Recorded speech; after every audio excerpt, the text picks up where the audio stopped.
chapter 21. For the leader, a psalm of David. O Lord, in your strength the king rejoiceth, and in your salvation how greatly doth he exult. You have given him his heart's desire, and the request of his lips you have not withholden. Selah. For you meetest him with choicest blessings, you settest a crown of fine gold on his head. He asketh life of you, you gavest it him, even length of days forever and ever. His glory is great through your salvation, honor and majesty dost you lay upon him. For you makest him most blessed forever. You makest him glad with joy in your presence. For the king trusteth in the Lord, yes, in the mercy of the Most High. He shall not be moved. Your hand shall be equal to all your enemies. Your right hand shall overtake those that hate you. You shall make them a fiery furnace in the time of your anger. The Lord shall swallow them up in his wrath, and fire shall devour them. Their fruit shall you destroy from the earth, their seed from among the children of men. For they intended evil against you. They imagined a device wherewith they shall not prevail. For you shall make them turn their back. You shall make ready with your bowstring against the face of them. Be you exalted, O Lord, in your strength. So will we sing and praise your power. All right, let's go back up, verse 1. We, once again, have this psalm. It's a song. It's a song that sings of God's mercy and God's praise, and God's goodness. We'll find out. It's for the leader. It's to God, once again, a song of David. Pick it up in verse 2. O Lord, in your strength the king rejoices, and in your salvation how greatly does he exult. Once again, to God. God is the one, we'll find out, that give the okay to have the king. God established the king. God actually wound up choosing them the king. God appointed this to them. And we'll find out the king rejoices in God's strength, because it was God who set the king as a rule over men when they no longer would follow the rule of God. And in your salvation, how greatly does he exult? How greatly is his happiness? Because we'll find out it was in the beginning. When God said you could have a king, God said also he should have a copy of the law beside him and meditate in it night and day and stay in it. So we'll get to that. Verse 3. You have given him his heart's desire, and rejoicest of his lips, and the request of his lips. You have not withholden, Selah, and you have given him his heart's desire. All things that he asks for, we'll find out. The request of his lips you have not withheld. Everything that he asks for. See, we'll find the king had many servants, and it was just a matter of the word, the request, and wham, these things come forth. We'll find out in a earthly similitude, so to speak, of a God. But it's not a God. It's a man, and it's a king. But David had understanding of this, and we'll find out when the children of Israel crossed the Jordan, it was the kings and this system that was being put down, because God was making an example. They had finally reached their transgression was full. Well, remember, God said it's not for your righteousness that you go forth, but for their wickedness. And that was the case then. But God does meet him, and God get the king, and he doesn't hold anything back from the king. And in that period of time, the king was the ultimate ruler. He was the head, considered the head. And verse 4, you meet him with the choicest blessings. You set a crown of fine gold on his head.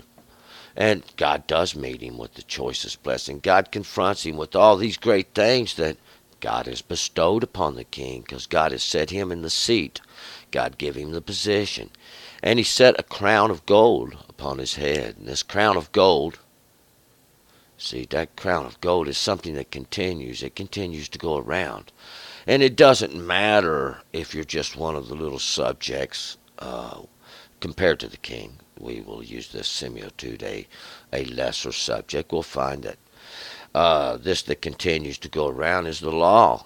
And they're responsible to the law. The king's responsible to the law. Nothing's changed. They have a king, and nothing changed. 5. He asked life of you. You gave it him, even length of days, forever and ever. He did ask life of you. We'll find the kings. The king, once they were restored, see, they were destroyed, and then God restored the king. He brought them back out from under the stones and restored them because of the wickedness of the people, their continuance to error, and they didn't want to follow God and the Torah.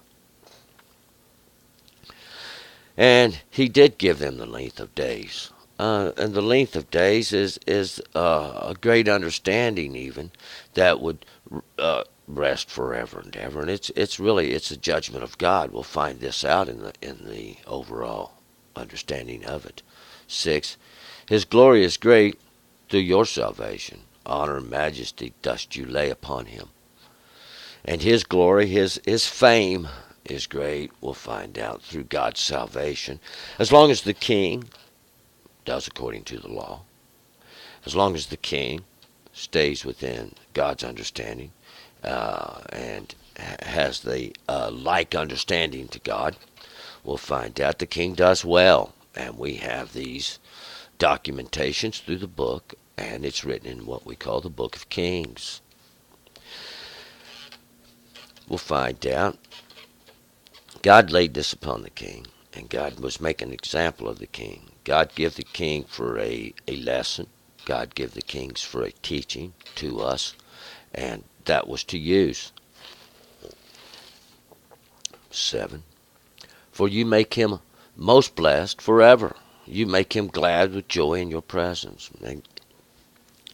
And the king is happy in his position, and we'll find out at that time the king could transfer the kingdom. The king, it was an automatic thing. It went to his son, as Solomon did, and it was passed down from there through that line. 8. For the king trusts in the Lord. Yes, in the mercy of the Most High, he shall not be moved. For the king does trust in the Lord, and we'll find out this was sound advice David was giving. This was sound advice he was giving even to his children, that it's necessary to trust in the Lord, to have faith, to stay in God's law, to stay in God's understanding, and to seek God's mercy. Because in this, he shall not be moved. His seed is certain to him then. And we'll find out the examples of this that's made through the Book of Kings, right to the very end. 9. Your hand shall be equal to all your enemies. Your right hand shall overtake those that hate you. And God's hand shall be equal to all his enemies. This right hand shall overtake those that hate you, and because we're really talking about those that hate God, we're getting ready to find out about this. Why I say this is God's right, that his right hand, his great works, is going to overtake those that hate him. See, it's God's work is equal even to all his enemies, all those that set themselves against God. We'll find out who they were in the beginning. David understood these things. See, Samuel is the one who warned the people, you don't want a king. Here's what the king's going to do. Follow God. Keep God's understanding. People wouldn't listen to him. The people wouldn't listen to God. They said, give us a king. And David knew all about this. Samuel anointed David. David knows this, and David knows that in the end, see, God, this is the work of God. This is the judgment of God even upon the people. 10. You shall make them as a fiery furnace in the time of your anger. The Lord shall swallow them up in his wrath, and the fire shall devour them. Because it's the beginning of the end. See, he knows that God shall make them as a fiery furnace in the time, in this period of his anger, in this period even of the end, when we find out they are so far distorted, they've gone so far away from the understanding of God that there is no return.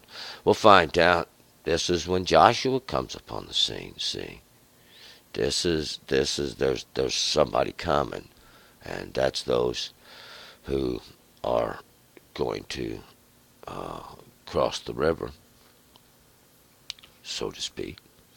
But the Lord shall swallow them up in his wrath, and the fire shall devour them. And this is the judgment of God.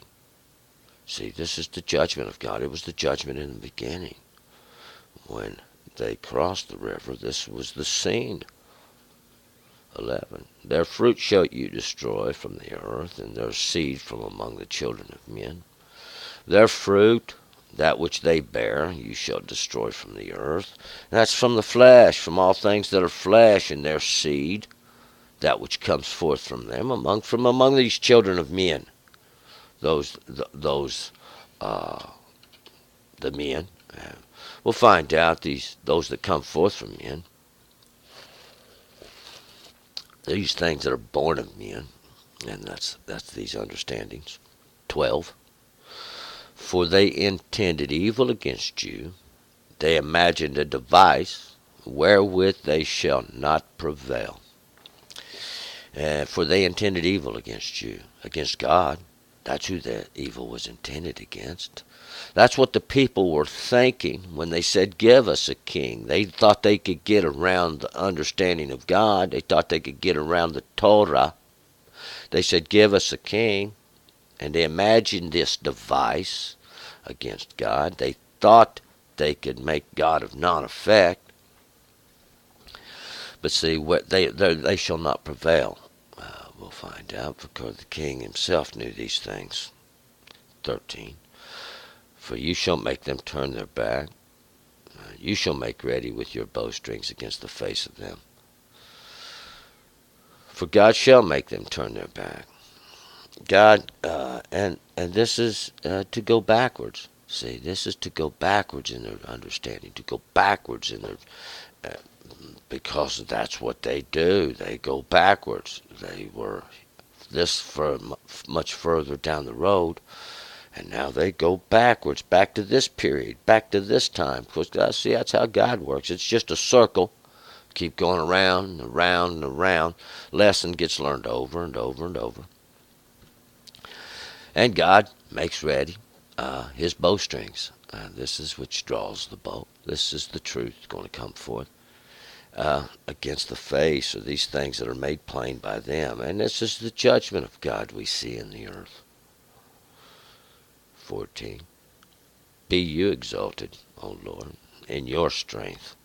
So will we sing and praise your power. Be you exalted, O Lord. Oh, because God is exalted. It was his work. It was his, from the beginning. He established these things long ago. Long before David was born, these things were established, and this circuit continues. God said it this way. See, or things would just get out of hand. There would be too much wickedness in the earth. We'll find out God brings it to an end. That's the day of rest. God causes them to rest. God brings, that's the day the arrow goes forth, the truth comes out. But we're going to move forward to Psalms 22. Turn and return